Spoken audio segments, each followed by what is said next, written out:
Hi everyone, welcome back to lit lab learning. അപ്പോൾ നമ്മൾ അടുത്തൊരു ചാപ്റ്ററിലേക്ക് പോവാണ്. Edited highlights of BBC interview with Mark Zuckerberg. നമ്മൾ ബിൽ ഗേറ്റ്സിനെ പോലെ തന്നെ ലോകത്തിനെ മാറ്റിമറിച്ച ഒരാളാണ് ആര്? മാർക്ക് സക്കർബർഗ് എന്ന്. അദ്ദേഹത്തിന് അറിയാത്ത ആരും ഉണ്ടായിരിക്കില്ല, അദ്ദേഹത്തിന്റെ പ്ലാറ്റ്ഫോം ഉപയോഗിക്കാത്ത ആൾക്കാരും നമ്മളായിരിക്കില്ല. അപ്പോൾ എനിവേ, അപ്പം നമ്മൾ BBC മാർക്കുമായിട്ട് അല്ലെങ്കിൽ നടത്തിയ ഒരു ഇന്റർവ്യൂവിന്റെ ഏറ്റവും പ്രശസ്തമായ ഏറ്റവും ഇമ്പോർട്ടന്റ് ആയിട്ടുള്ള ഹൈലൈറ്റ്സ് കാണിക്കുന്ന ഒരു ഇന്റർവ്യൂവിന്റെ ഭാഗമാണ് നമുക്ക് ഇവിടെ പഠിക്കാനുള്ളത്. അപ്പോൾ എന്താണ് അതിൽ വരുന്ന ക്വസ്റ്റ്യൻ, എങ്ങനെയാണ് അദ്ദേഹം അതിനെ ആൻസർ ചെയ്യുന്നത് എന്നുള്ളത് കൃത്യമായിട്ട് നമുക്ക് കാണാൻ പറ്റും. നോക്കാം നമുക്ക് എവിടെയാ തുടങ്ങുന്നതെന്ന്. Mark Zuckerberg is the CEO of Facebook. കുറെ കാര്യങ്ങൾ അദ്ദേഹത്തിന്റെ പേരിൽ വേറെ ഉണ്ട് കേട്ടോ. ഏറ്റവും പോപ്പുലർ ആയിട്ടുള്ള ഇപ്പൊ മെറ്റ വന്നു, കുറെ കാര്യങ്ങൾ വന്നിട്ടുണ്ട്. ഇനിവേ, അപ്പൊ ഇന്റർവ്യൂ ചെയ്യുന്ന ഒരാളുണ്ടായിരിക്കും. And she is Kamala Ahmed.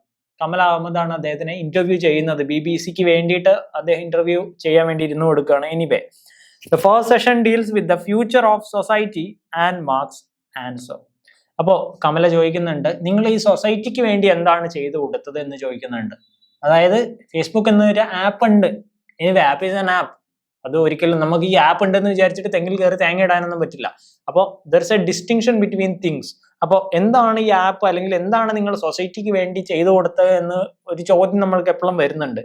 അപ്പോൾ mark says that he aimed to connect people and be a part of community. എന്തിനു വേണ്ടിയിട്ടാണ് അദ്ദേഹം? അപ്പൊ അദ്ദേഹം ആൻസർ പറയാൻ തുടങ്ങുകയാണ്. അവർ ചോദ്യങ്ങൾ നമ്മൾക്ക് വരുന്നുണ്ട് കേട്ടോ. ചോദ്യങ്ങൾ നമ്മൾ ഡിസ്കസ് ചെയ്യുന്നുണ്ട്, കുറച്ച് ചോദ്യങ്ങൾ, പ്രധാനപ്പെട്ട ചോദ്യങ്ങൾ. ഇനി അദ്ദേഹത്തിന്റെ ഉത്തരങ്ങളിൽ എപ്പോഴും നമുക്ക് ഈ ഒരു ചാപ്റ്ററിൽ റിപ്പീറ്റഡ് ആയിട്ട് കാണാൻ പറ്റുന്ന ഒരു കാര്യമാണ് ഒരു കമ്മ്യൂണിറ്റി ബിൽഡ് ചെയ്യുക, ഞങ്ങൾ ശ്രമിക്കുന്നുണ്ട്. ഇങ്ങനെ ചില ചോദ്യങ്ങൾക്ക് കൃത്യമായ ആൻസർ കൊടുക്കാതെ അദ്ദേഹം കമ്മ്യൂണിറ്റിക്ക് വേണ്ടിയിട്ടും ആപ്പിന് വേണ്ടിയിട്ടും ഫേസ്ബുക്കിന് വേണ്ടിയിട്ടും നിലകൊള്ളുന്നത് കാണാൻ പറ്റും. ചിലതിന് അദ്ദേഹം ഉത്തരം പോലും പറയുന്നില്ല. അവിടെ നമ്മൾക്ക് കുറച്ചും കൂടെ ഒന്ന് പൊളിറ്റിക്കലി നമുക്ക് നോക്കേണ്ടി വരും, അല്ലെങ്കിൽ രാഷ്ട്രീയപരമായിട്ട് നോക്കേണ്ടി വരും എന്തുകൊണ്ടാണ് അദ്ദേഹം അതിന് ഉത്തരം പറയാത്തത് എന്നുള്ളത്. എനിവേ, അപ്പൊ അദ്ദേഹം പറയുകയാണ്, എപ്പോഴും പറയുമ്പോൾ അദ്ദേഹം എന്താ പറയുന്നത്, ഒരു കമ്മ്യൂണിറ്റി ഉണ്ടാക്കാൻ വേണ്ടിയിട്ട്, അതുപോലെ ആൾക്കാരെ കണക്ട് ചെയ്യിക്കാൻ വേണ്ടിയിട്ടാണ് അദ്ദേഹം ഫേസ്ബുക്ക് അല്ലെങ്കിൽ ഇങ്ങനത്തെ കാര്യങ്ങൾ തുടങ്ങിയത് എന്നാണ് പറയുന്നത്. Anyway, next question. അപ്പോൾ ഒന്നാമത്തെ ചോദ്യത്തിനുള്ള ഒരു ഉത്തരമായിട്ട് ഇവർ പറയുന്നത്, എന്താണ് സൊസൈറ്റിക്ക് വേണ്ടി ചെയ്തതെന്ന് ചോദിക്കുമ്പോൾ അദ്ദേഹം പറയുന്നത് സൊസൈറ്റിനെ കണക്ട് ചെയ്യുകയാണ്. എൻ്റെ അച്ഛനും അമ്മയും അപ്പുറത്തെ വീട്ടുകാരെല്ലാവരും കണക്റ്റഡ് ആയിട്ടിരിക്കാൻ വേണ്ടി, എളുപ്പത്തിൽ കണക്റ്റഡ് ആയിട്ടിരിക്കാൻ വേണ്ടിയിട്ടാണ് ഈ ഒരു പ്രസ്ഥാനം തുടങ്ങിയെന്നാണ് അദ്ദേഹം എളുപ്പത്തിൽ പറഞ്ഞു തീർക്കുന്നത്. എന്തിനു വേണ്ടിയിട്ട്? B A part of A community. ഒരു കമ്മ്യൂണിറ്റിയുടെ ഭാഗമായിട്ട് നിലകൊള്ളാൻ വേണ്ടിയിട്ടാണ് അദ്ദേഹം ശ്രമിക്കുന്നത്. മറ്റുള്ളവരെയും ഒരു കമ്മ്യൂണിറ്റിയുടെ ഭാഗമായിട്ട് നിർത്താൻ അദ്ദേഹം ശ്രമിപ്പിക്കുന്നു എന്നാണ് പറയുന്നത്. ഒറ്റയ്ക്ക് നിന്ന ഒരാൾക്കും നിൽക്കാൻ പറ്റില്ല. So the next question is based on his contribution on cultural and political sphere. ഒരു മനുഷ്യൻ എന്ന് പറയുമ്പോൾ അദ്ദേഹം ഒരു കാര്യത്തിൽ മാത്രമല്ല ഒതുങ്ങി നിൽക്കുന്നത്, അദ്ദേഹത്തിന് ഇമ്പാക്റ്റ് എല്ലായിടത്തും ഉണ്ടായിട്ട് മാറും. അപ്പോൾ സക്കർബർഗിന്റെ ഒരു കോൺട്രിബ്യൂഷൻ കൾച്ചറൽ ആൻഡ് പൊളിറ്റിക്കൽ സ്ഫിയറിലേക്ക് എന്താണെന്നാണ് ചോദിക്കുന്നത്. അദ്ദേഹം ഒരു ആപ്പിന്റെ ഓണറാണ്, കോടിക്കണക്കിന് പൈസ ഉണ്ടാക്കുന്നുണ്ട് എന്നതിലുപരി എന്താണ് സമൂഹത്തിൽ വേണ്ടതെന്ന് വേറൊരു തരത്തിലാണ് ഇവിടെ ചോദിക്കുന്നത്. Mark aimed to connect friends and family. വീണ്ടും ഒരേ ഉത്തരം പറയുന്നതായിട്ട് കാണുന്നതാണ് എനിക്ക് കാണുന്നത്. ഇനി എന്ത് ചോദിക്കുമ്പോഴും എല്ലാവരെയും കണക്ട് ചെയ്യാൻ വേണ്ടിയിട്ടാണെന്ന് കണക്ട് ചെയ്യുന്നതിന് ഒരു പരിധി ഉണ്ടല്ലോ. അപ്പൊ എന്തുകൊണ്ടാണ് ഇങ്ങനെ പറയുന്നത് എന്നുള്ളത് നോട്ട് ചെയ്യേണ്ട ഒരു കാര്യം. സോ എല്ലാവരെയും കണക്ട് ചെയ്യാൻ വേണ്ടിയിട്ടാണ് അദ്ദേഹം ഇത് തുടങ്ങിയത്. But now it has emerged and become a big problematic and controversial. Why? ആൾക്കാർക്ക് എന്ത് പറയാനുള്ള ഒരു സ്വാതന്ത്ര്യം ഈ ആപ്സ് കൊടുക്കുന്നുണ്ട്. അപ്പോൾ എൻ്റെ വീട്ടിലെ ഒരു കുറ്റം തന്നെ എനിക്ക് പറയാൻ പറ്റും, അപ്പുറത്തെ വീട്ടിലെ കുറ്റം പറയാൻ പറ്റും. എല്ലാവരെയും കമ്മ്യൂണിറ്റിയുടെ ഭാഗമാക്കുക എന്ന് പറയുമ്പോൾ തന്നെ കമ്മ്യൂണിറ്റിയിൽ ഉണ്ടാവുന്ന ചെറിയ ചെറിയ പ്രശ്നങ്ങളൊക്കെ ഇതിലേക്ക് വരാൻ തുടങ്ങി. അപ്പോൾ ഈ അദ്ദേഹം നല്ലതിന് വേണ്ടി ചെയ്തു എന്ന് വിചാരിക്കുന്ന ഒരു കാര്യം പോലും കുറച്ച് പ്രോബ്ലമാറ്റിക് ആയിട്ട് വരാൻ തുടങ്ങിയ ഒരു അഭിപ്രായം അദ്ദേഹത്തിന് തന്നെ ഉണ്ട്, മാർക്കിന് തന്നെ ഉണ്ട് എന്ന് നമുക്ക് കാണാൻ പറ്റും. Anyway, globalisation has not touched everyone. അടുത്ത പോയിന്റ് അദ്ദേഹം ഉന്നയിക്കുന്നത് എന്ന് പറഞ്ഞു കഴിഞ്ഞാൽ, എൻ്റെ ആപ്പ് കൊണ്ട് ഞാൻ ഉദ്ദേശിച്ചത് ഗ്ലോബലൈസ്ഡ് വേൾഡ് ആണ്. അതായത് ഇവിടെയുള്ള ഒരാൾക്ക് ആഫ്രിക്കക്കാരനെയും, ആഫ്രിക്കയിലുള്ള ഒരാൾക്ക് യൂറോപ്പിനെയും, യൂറോപ്പിലുള്ള ഒരാൾക്ക് വേണമെങ്കിൽ മൊബൈൽ ഉണ്ടെങ്കിൽ ഒരു പെൻഗിനെ വരെ ഫോൺ വിളിക്കാൻ പറ്റുന്ന, മെസ്സേജ് അയക്കാൻ പറ്റുന്ന ഒരു കമ്മ്യൂണിറ്റി ബിൽഡ് ചെയ്യാൻ വേണ്ടിയിട്ടാണ് അദ്ദേഹം ശ്രമിച്ചത് എന്നാണ് പറയുന്നത്. പക്ഷേ ഇപ്പോഴും ഇതൊന്നും അറിയാത്ത, ഉപയോഗിക്കാത്ത കുറെ അധികം ആൾക്കാരുണ്ട്. ആ ആൾക്കാരെ എനിക്ക് ടച്ച് ചെയ്യണം, അവരിലേക്ക് എനിക്ക് എത്തണം, അവരെ എൻ്റെ കമ്മ്യൂണിറ്റിയുടെ ഭാഗമാക്കണം. നമ്മൾക്ക് ഇത് മനസ്സിലാവുന്ന എന്താ പറഞ്ഞാൽ, what he aims at. Community ഉണ്ടാക്കണം എന്ന് പറയുമ്പോൾ തന്നെ അദ്ദേഹത്തിന് പൈസ, റവന്യൂ വരുന്നുണ്ട്. കൂടുതൽ ആൾ വരുമ്പോൾ കൂടുതൽ റവന്യൂ ഉണ്ടാവും. കമ്മ്യൂണിറ്റിയുടെ ഭാഗം മാത്രം ഉണ്ടാക്കുകയല്ല അദ്ദേഹത്തിന്റെ ഉദ്ദേശം. Anyway, but there are people who have been outside of this sphere. അപ്പോൾ എൻ്റെ കമ്മ്യൂണിറ്റിയുടെയും ഈ ഗ്ലോബലൈസേഷൻ എന്ന് പറഞ്ഞാൽ എന്താ, എല്ലാവരും ഒരേ കൊല കീഴിൽ ഉണ്ടാവണം. അല്ലെങ്കിൽ ഇപ്പോൾ അമേരിക്കയിൽ ഉണ്ടാക്കിയ ഒരു വസ്തു നമുക്ക് ഇവിടെ കിട്ടുന്നുണ്ടല്ലോ, അത് ഗ്ലോബലൈസേഷന്റെ എഫക്റ്റ് ആണല്ലോ. അപ്പൊ എല്ലാവരെയും ഒന്നിച്ച് ചെയ്യിക്കാൻ അല്ലെങ്കിൽ ഒന്നിച്ച് കൊണ്ടുവരാനുള്ള എൻ്റെ ഒരു എഫേർട്ടാണ് എൻ്റെ ഈ സ്ഥാപനങ്ങൾ എന്ന് പറയുന്നത്. പക്ഷെ ഇപ്പോഴും അതൊന്നും എത്തിപ്പെടാത്ത ആൾക്കാരും എത്തിപ്പെടാത്ത സ്ഥലങ്ങളും ഉണ്ട്. അപ്പൊ അതും കൂടെ എനിക്ക് കണക്ട് ചെയ്യണമെന്ന് ആഗ്രഹമുണ്ടെന്നാണ് പറയുന്നത്. ചോദിക്കുന്ന ചോദ്യം ഒന്നാണ്, പക്ഷെ പറയുന്ന കാര്യം വേറൊന്നാണ്. പൊളിറ്റിക്സിനെ കുറിച്ച് ചോദിക്കുമ്പോൾ അദ്ദേഹം ഒഴിഞ്ഞു മാറുന്നുണ്ട്. Anyway, there comes the need of creating a community ഉണ്ടാക്കുന്നതോടുകൂടെ എൻ്റെ ജോലി ഈ ഒരു കൾച്ചറൽ ആൻഡ് പൊളിറ്റിക്കൽ സ്ഫിയറിലേക്ക് കുറച്ചും കൂടെ ഇറങ്ങി ചെല്ലുമെന്നാണ് വിചാരിക്കുന്നത്. അദ്ദേഹമായിട്ടൊന്നും ചെയ്യുന്നില്ല, അദ്ദേഹം ഉണ്ടാകുന്ന കമ്മ്യൂണിറ്റിയാണ് ഇതൊക്കെ ചെയ്യുന്നത് എന്നാണ് അദ്ദേഹം പറയുന്നത്. അത് എത്രത്തോളം ശരിയാണെന്ന് എനിക്കറിയില്ല. Anyway, he says that institutions must create opportunity for everyone and not for a few. അത് പ്രധാനപ്പെട്ട കാര്യമാണ്. നിങ്ങളൊരു ഇൻസ്റ്റിറ്റ്യൂഷൻ ഉണ്ടാക്കുകയാണെങ്കിൽ, ഒരു ഓർഗനൈസേഷൻ ഉണ്ടാക്കുകയാണെങ്കിൽ, ഒരു കമ്പനി ഉണ്ടാക്കുകയാണെങ്കിൽ, നിങ്ങൾക്ക് ഇഷ്ടപ്പെട്ട കുറച്ച് പേർക്ക് ജോലി കൊടുക്കാൻ വേണ്ടി മാത്രമാവരുത്, നിങ്ങളുടെ കുറച്ച് പേരുടെ മാത്രം റവന്യൂ കിട്ടാൻ വേണ്ടി ആവരുത് നിങ്ങൾ ചെയ്യുന്നത്. മറ്റുള്ളവരെയും കൂടെ സഹായിക്കുന്ന തരത്തിൽ, മറ്റുള്ളവരെയും കൂടെ അതിന്റെ ഭാഗമാക്കുന്ന തരത്തിലായിരിക്കണം എല്ലാത്തിൻ്റെയും വർക്കിംഗ് ഉണ്ടായിരിക്കേണ്ടത് എന്നാണ് പറയുന്നത്. അതാണ് ഇൻസ്റ്റിറ്റ്യൂഷന്റെ അല്ലെങ്കിൽ ഓർഗനൈസേഷന്റെ പ്രധാനപ്പെട്ട ഒരു കീ എലമെന്റ് ആയിട്ട്, ഒരു പ്രധാനപ്പെട്ട സവിശേഷതയായിട്ട് മാർക്ക് പറയുന്നത്. ഇനി ഒരു പ്രധാനപ്പെട്ട കുറച്ച് ഏരിയയിലേക്ക്, ഹൈലൈറ്റഡ് ആയിട്ട് കുറച്ച് ചോദ്യങ്ങളിലേക്ക് നമുക്ക് പോവാം. അപ്പൊ മാർക്ക് എങ്ങനെയാണ് ഉത്തരം വരുന്നത് പറയുന്നത് എന്നും കൂടെ നമുക്ക് നോക്കാം. ഒരു സമ്മറൈസ്ഡ് വേർഷൻ ആണ്. അപ്പൊ നിങ്ങളത് കൃത്യമായ നോട്ട്സ് വായിച്ച് നോക്കുക, അല്ലെങ്കിൽ നമ്മുടെ സൈറ്റിൽ കയറിയിട്ട് നോക്കുക, അവിടെയും നോട്ട്സ് അപ്ലോഡ് ചെയ്തു വെച്ചിട്ടുണ്ടായിരിക്കും. എനിവേ,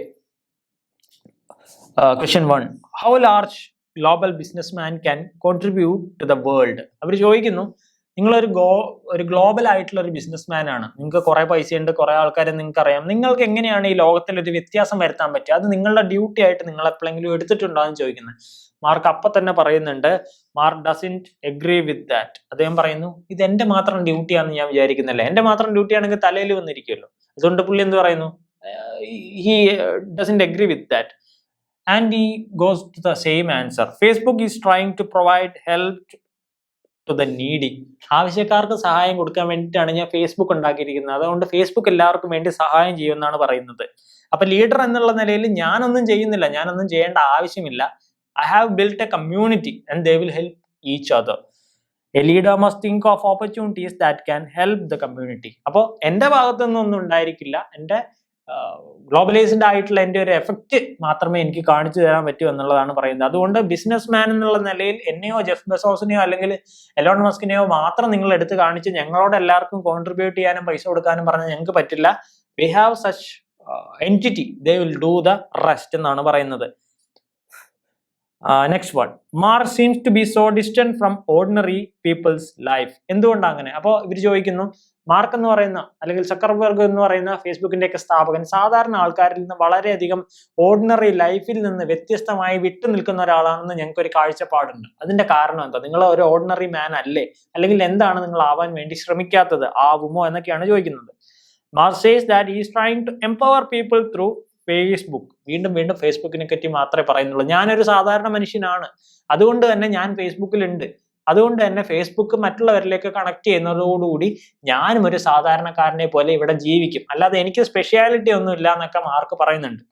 എന്താ, standards needs to be more liberal. അത് മാത്രം പോരാ, ഇവിടെ ഉണ്ടാവുന്ന സ്റ്റാൻഡേർഡ്സ് അതിപ്പോ ഒരു ബിസിനസിന്റെ ആയാലും പൊളിറ്റിക്സിന്റെ ആയാലും അത് കൂടുതലായിട്ട് ലിബറൽ ആയിട്ടുണ്ടായിരിക്കണം, എല്ലാവർക്കും ആക്സസിബിൾ ആയിരിക്കണം. ഏതൊരു മനുഷ്യനും പൈസ കൊടുത്തോ അല്ലാതെയോ അതിന്റെ ഒരു ഭാഗമാവാൻ പറ്റുന്നതായിരിക്കണം, അല്ലാതെ ഏതെങ്കിലും ഒരു സ്ഫിയറിലേക്ക് മാത്രം ഒതുങ്ങി നിൽക്കുന്ന ഒന്നായിട്ട് മാറരുത് എന്നാണ് പറയുന്നത്. പക്ഷെ ഓർഡിനറി ലൈഫിനെ കുറിച്ച് അദ്ദേഹം അധികം ഒന്നും പറയുന്നില്ല. ഞാനൊരു സാധാരണക്കാരനാണ് എന്ന് പറഞ്ഞുകൊണ്ടാണ് അദ്ദേഹം തുടങ്ങുന്നതെങ്കിലും ബാക്കിയുള്ള കാര്യങ്ങളൊക്കെ സൂചിപ്പിക്കാൻ കുറച്ച് ബുദ്ധിമുട്ടുള്ള തോന്നും. Anyway, next, inequality between people who have luxuries and people who have nothing. നിങ്ങളെപ്പോലെയുള്ള വലിയ പണക്കാരൊക്കെ നല്ല ജീവിതം നയിക്കുന്നു, പാവപ്പെട്ടവർ പാവപ്പെട്ടവരായിട്ട് തന്നെ നിൽക്കുന്നു. ഇതിനെക്കുറിച്ച് നിങ്ങളുടെ അഭിപ്രായം എന്താണ്? നിങ്ങൾക്ക് ഇതിനെക്കുറിച്ച് എന്താണ് ചെയ്യാൻ കഴിയുക? Mark says that 99% of his profit will be given to the needy. ഞാൻ ഉണ്ടാക്കുന്നതിൽ ഏറ്റവും കൂടുതൽ പൈസ ഞാൻ മറ്റുള്ളവരെ സഹായിക്കാൻ വേണ്ടിയിട്ടാണ് ഇപ്പൊ കൊടുത്തുകൊണ്ടിരിക്കുന്നത്. അതായത് എനിക്ക് കുറെ പൈസയൊന്നും ഇല്ല, അതുകൊണ്ട് തന്നെ ഞാൻ മറ്റുള്ളവരെ സഹായിച്ചു കൊണ്ടിരിക്കുന്നുണ്ട്. അപ്പൊ അങ്ങനെ ഞാനൊരു ഒഴിഞ്ഞു മാറുന്ന വ്യക്തിയൊന്നും അല്ല എന്ന് അദ്ദേഹം പറയുന്നുണ്ട്. Everyone should get a chance and Facebook is trying to provide that. എല്ലാവരെയും ഒരു കുടക്കീഴിൽ കൊണ്ടുവരാൻ ഞാനും എൻ്റെ ഫേസ്ബുക്കും വീണ്ടും വീണ്ടും ശ്രമിച്ചുകൊണ്ടിരിക്കുന്നു. We must provide internet connection to those who doesn't have connection. ഭക്ഷണം കൊടുക്കാൻ അദ്ദേഹം പറയുന്നില്ല, ഇന്റർനെറ്റ് കൊടുക്കാനാണ് അദ്ദേഹം പറയുന്നത്. അതാണ് ഇതിലെ ഏറ്റവും വലിയ പ്രശ്നമായിട്ട് തോന്നുന്നത്. ഗ്ലോബലൈസ്ഡ് എഫക്റ്റ് വരുമ്പോൾ തന്നെ ഇതിൽ പ്രശ്നം എന്താന്ന് പറഞ്ഞു കഴിഞ്ഞാൽ, എന്താണ് ഒരാൾക്ക് ആവശ്യമെന്ന് പറയാൻ പറ്റില്ല. എനിക്ക് ആവശ്യമുള്ളതായിരിക്കില്ല എൻ്റെ കൂട്ടുകാരന് ആവശ്യമുള്ളത്. അപ്പോൾ ഇദ്ദേഹം നേരത്തെ ഒരു ബിസിനസ് മാൻ എന്നുള്ള നിലയിൽ എന്ത് ചെയ്യുന്നു ചോദിച്ചപ്പോൾ എല്ലാവരെയും കണക്ട് ചെയ്യാൻ പറ്റുന്നു പറയുന്നുണ്ട്. പക്ഷെ ജോലിയുള്ള ഒരാൾക്ക് ജോലി കൊടുക്കുമെന്ന് അദ്ദേഹം എത്രത്തോളം പറയുന്നു നമുക്ക് ഇനിയുള്ള ക്വസ്റ്റ്യനിലാണ് നോക്കാനുള്ളത്. Now, Musk's comment on help and support provided by US President Donald Trump. അദ്ദേഹത്തിനോട് ചോദിക്കുന്നുണ്ട്, ഡൊണാൾഡ് ട്രംപ് പ്രസിഡന്റ് ആയിരിക്കുമ്പോൾ ഒരു ഇന്റർവ്യൂ ആണ്. അപ്പൊ ട്രംപുമായിട്ടുള്ള നിങ്ങളുടെ ബന്ധം എങ്ങനെയാണ്, അല്ലെങ്കിൽ നിങ്ങൾ എങ്ങനെയാണ് ഫേസ്ബുക്കിനെ US പ്രസിഡന്റ് അല്ലെങ്കിൽ അവരുടെ ഗവൺമെന്റ് സംരക്ഷിക്കുന്നത്? നിങ്ങളെ അവർക്ക് പൈസ കൊടുക്കുന്നുണ്ടോ, അല്ലെങ്കിൽ നിങ്ങളുമായിട്ട് കോപ്പറേറ്റ് ചെയ്താണോ അവർ പോകുന്നത്? ഇതൊക്കെ അദ്ദേഹത്തിനോട് കുറെ ചോദ്യങ്ങൾ ചോദിക്കുന്നുണ്ട് BBC. എളുപ്പത്തിൽ അദ്ദേഹം പറഞ്ഞു വരികയാണ്, ഇതിനെ കൂടുതലായിട്ടൊന്നും എനിക്ക് പറയാനില്ല. He tries to avoid these questions and repeats on the importance of building and helping the needy. ഇതിനെക്കുറിച്ചൊന്നും എനിക്ക് പറയേണ്ട ആവശ്യമില്ല. അദ്ദേഹത്തിന്റെ രീതികൾ, അദ്ദേഹത്തിന്റെ ഡൊണാൾഡ് ട്രംപിന്റെ കാര്യങ്ങൾ എടുത്താൽ തന്നെ നിങ്ങൾക്ക് മനസ്സിലാവും അദ്ദേഹം ഏത് തരത്തിലുള്ള നിലപാടുകളാണ് എടുക്കുന്നത്.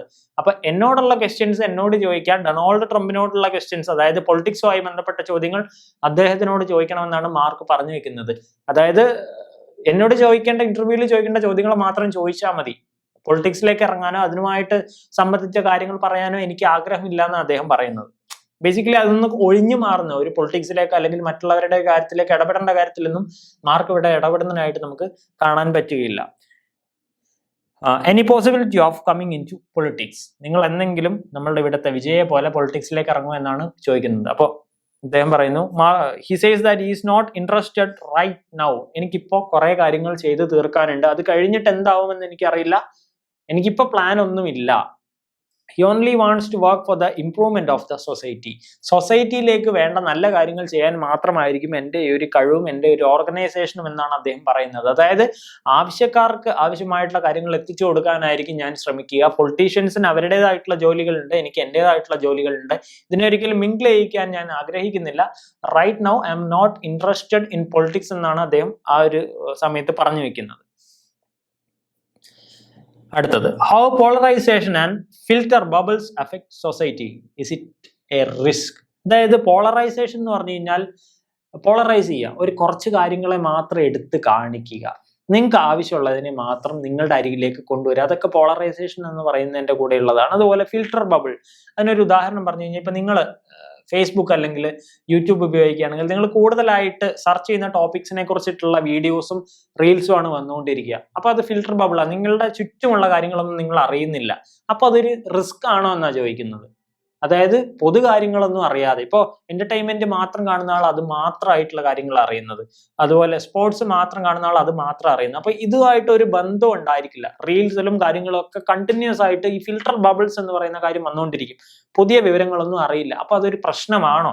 മനുഷ്യന്റെ അറിവും മനുഷ്യന്റെ സമയവും വേസ്റ്റ് ആയി പോകുന്നുണ്ടോ എന്നാണ് ചോദിക്കുന്നത്. Mark says that people have common sense. ബുദ്ധിയുള്ളവൻ ആവശ്യമുള്ള കാര്യങ്ങളൊക്കെ തെരഞ്ഞു പിടിച്ച് കണ്ടോളൂ എന്നാണ് അദ്ദേഹം പറയുന്നത്. കോമൺ സെൻസ് ഉള്ള പീപ്പിൾ ഇതിലൊന്നും വീഴുകയില്ല. And should enquire about it. എന്താണ് ഇങ്ങനെ വരാനുള്ള കാരണം, എന്തൊക്കെ കാര്യങ്ങൾ ഞാൻ പഠിക്കണം എന്നൊക്കെ നമ്മൾ കണ്ട് മനസ്സിലാക്കണമെന്നാണ് മാർക്ക് മനസ്സിലാക്കുന്നത്. അല്ലാതെ നിങ്ങളിലേക്ക് എന്ത് വരുന്നു എന്നുള്ള ഉപരി നിങ്ങൾ എന്ത് സെർച്ച് ചെയ്ത് പോകുന്നു എന്നതിനനുസരിച്ചായിരിക്കും അതിലേക്കുള്ള സജഷൻസ് വരിക എന്ന് അദ്ദേഹം പറയുന്നുണ്ട്. നിങ്ങൾ കൂടുതലായിട്ട് എന്ത് തിരയുന്നു അത് തന്നെയായിരിക്കും വരിക. അപ്പൊ റിസ്ക് ആണോ എന്ന് ചോദിച്ചാൽ പറയാൻ പറ്റില്ല. നിങ്ങളുടെ ഒരു കാപ്പബിലിറ്റി പോലെ ഇരിക്കും, നിങ്ങളുടെ സെർച്ചിങ് മെന്റാലിറ്റി പോലെ ഇരിക്കുന്നതാണ് പറയുന്നത്. Humans have to be mindful and not react to negative ones. ഇതിൽ പ്രധാനപ്പെട്ട ഒരു കാര്യം, മനുഷ്യൻ എപ്പോഴും മൈൻഡ്ഫുൾ ആയിട്ട് പീസ്ഫുൾ ആയിട്ട് നല്ല കാര്യങ്ങളെ പറ്റി ചിന്തിച്ച് നല്ലതിന് വേണ്ടി പ്രവർത്തിച്ചു കൊണ്ടിരിക്കണം എന്നാണ് മാർക്ക് പറയുന്നത്. And you have to do one more thing, you have not to react to negative ones. Negative impact ഉണ്ടാക്കുന്ന ഒരു കാര്യങ്ങളെയും നിങ്ങൾ റിയാക്ട് ചെയ്യരുത്. ഒരു നെഗറ്റീവ് ന്യൂസിനെ നിങ്ങൾ ഒരിക്കലും പ്രൊമോട്ട് ചെയ്യരുതെന്നാണ് ഏറ്റവും സിമ്പിൾ ആയിട്ട് പറയുന്നത്. അതുകൊണ്ട് തന്നെ ഫേസ്ബുക്ക് പല കാര്യങ്ങളും ചെയ്യുന്നുണ്ടായിരിക്കും, ഫേസ്ബുക്കിലൂടെ മറ്റു പലരുമാണ് ഇത് ചെയ്യുന്നത്. അപ്പൊ നിങ്ങൾ ചെയ്യുന്നത് ഒരു മോശം കാര്യമാണെങ്കിൽ അതിനെ ഒരിക്കലും ഷെയർ ചെയ്യാൻ വേറൊരാൾ ശ്രമിക്കരുത്. അതുകൊണ്ടാണ് കോമൺ സെൻസ് ഉണ്ടാവണം എന്ന് പറയുന്നത്. Anyway, Facebook is trying to help people. Facebook ഈ വഴിയിലൊക്കെ ആൾക്കാരെ ശ്രദ്ധിക്കാൻ അല്ലെങ്കിൽ സഹായിക്കാനാണ് ശ്രമിച്ചുകൊണ്ടിരിക്കുന്നത്. വീണ്ടും, opinion on fact and privacy related issues. ഇത് വളരെ ഇമ്പോർട്ടൻ്റ് ആയിട്ടുള്ള ക്വസ്റ്റ്യൻ ആണ്. കാരണം കുറച്ച് കാലങ്ങൾക്ക് മുന്നേ നിങ്ങൾക്ക് ഓർമ്മയുണ്ടായിരിക്കും, സാധാരണക്കാരുടെ എല്ലാ വിവരങ്ങളും എടുത്തിട്ട് ഫേസ്ബുക്ക് വേറെ കുറെ കമ്പനികൾക്ക് കൊടുക്കുന്നു എന്നുള്ള കാര്യങ്ങളൊക്കെ പറയുന്നുണ്ട്. അപ്പോൾ എന്താണ് ഫാക്ട് റിലേറ്റഡ് കാര്യങ്ങളെ കുറിച്ച്, സത്യസന്ധമായ കാര്യങ്ങൾ മാത്രമാണോ ഫേസ്ബുക്ക് പുറത്തു വിടുന്നത്? അതുപോലെ തന്നെ പ്രൈവസി റിലേറ്റഡ് എന്റെ മാത്രം കാര്യങ്ങൾ പറഞ്ഞുകൊണ്ടിരിക്കേണ്ട സമയത്ത് എന്തുകൊണ്ടാണ് അത് പറയേണ്ടത്, എന്റെ കാര്യങ്ങൾ മറ്റുള്ളവർ അറിയണോ എന്നുള്ള കാര്യങ്ങളൊക്കെ നമ്മൾ ശ്രദ്ധിക്കാറുണ്ട്. അപ്പൊ പ്രൈവസി ഇഷ്യൂസ് ഒക്കെ എങ്ങനെയാണ് ഫേസ്ബുക്ക് കണക്ട് ചെയ്യുന്നത്, അല്ലെങ്കിൽ എങ്ങനെയാണ് അതിനൊക്കെ പരിഹാരം ഉണ്ടാക്കുന്നതെന്ന് ചോദിക്കുന്നുണ്ട്. Mark says that it is A work in progress. ഒരു ദിവസം കൊണ്ട് ഇതിനൊന്നും എനിക്കൊരു പരിഹാരം ഉണ്ടാക്കാൻ പറ്റില്ല. സമൂഹവും ഫേസ്ബുക്കും കുറെ കാര്യങ്ങൾ ചെയ്തുകൊണ്ടിരിക്കുന്നുണ്ട്. വാക്കിംഗ് പ്രോഗ്രസ് ആണ്. ഒരു ദിവസം കൊണ്ട് ഇതിന് പരിഹാരം ഉണ്ടാക്കാൻ ഒരിക്കലും ആർക്കും സാധിക്കുന്നില്ല. Now but we care deeply about it. ഇതിനെക്കുറിച്ച് സത്യസന്ധമായി ഞങ്ങൾ കെയർഡ് ആണ്, അല്ലെങ്കിൽ ഞങ്ങൾ കെയർ ചെയ്യുന്നുണ്ട്. ഞങ്ങൾ ഇതിന്റെ പ്രശ്ന പരിഹാരത്തിന് വേണ്ടിയിട്ട് ഓരോ കാര്യങ്ങൾ ചെയ്യുന്നുണ്ട്. റെസൊല്യൂഷൻസും സൊല്യൂഷൻസും ഞങ്ങൾ നോക്കുന്നുണ്ട്. ആൻഡ് വി നീഡ് ടൈം എന്നാണ് പറയുന്നത്. We know that we have areas to work upon and we are trying to do that. Mark പറയുന്നു, ഞങ്ങൾക്ക് കുറെ കാര്യങ്ങൾ ചെയ്യാനുണ്ട് എന്നറിയാം, ഞങ്ങൾ കുറെ കാര്യങ്ങൾ ചെയ്തുകൊണ്ടിരിക്കുന്നുണ്ട്. അതൊന്നും പോരാ, അതിലുപരിയായിട്ട് ഈ പ്രശ്നങ്ങളെല്ലാം തീർത്ത് പുതിയ പുതിയ ഇന്നോവേഷൻസ് കൊണ്ടുവരണം എന്ന് ഞങ്ങൾക്ക് ആഗ്രഹമുണ്ട്. And we are working on that എന്ന് പറയുന്നുണ്ട്. അപ്പോൾ പ്രധാനപ്പെട്ട കാര്യങ്ങൾ ചെയ്യേണ്ടത് അവർക്കറിയാം എങ്ങനെയൊക്കെയാണ് ചെയ്യേണ്ടതെന്ന്, അതിലുപരിയായിട്ട് അവർ ചെയ്യാൻ ശ്രമിക്കുന്നു എന്നും പറയുന്നുണ്ട്. ഇത്രയാണ് ഈ ഒരു ചാപ്റ്ററിലെ ഏറ്റവും ഇമ്പോർട്ടന്റ് ആയിട്ടുള്ള ഒരു കാര്യമായിട്ട് നമുക്ക് കാണുന്നത്. ഇവയെ അടുത്തൊരു ചാപ്റ്ററിൽ അടുത്ത ഒരു പോർഷനായിട്ട് കാണാം. അതുവരെ മാർക്ക് സക്കർബർഗിനെ ആലോചിച്ചുകൊണ്ടിരിക്കുക. Bye bye and see.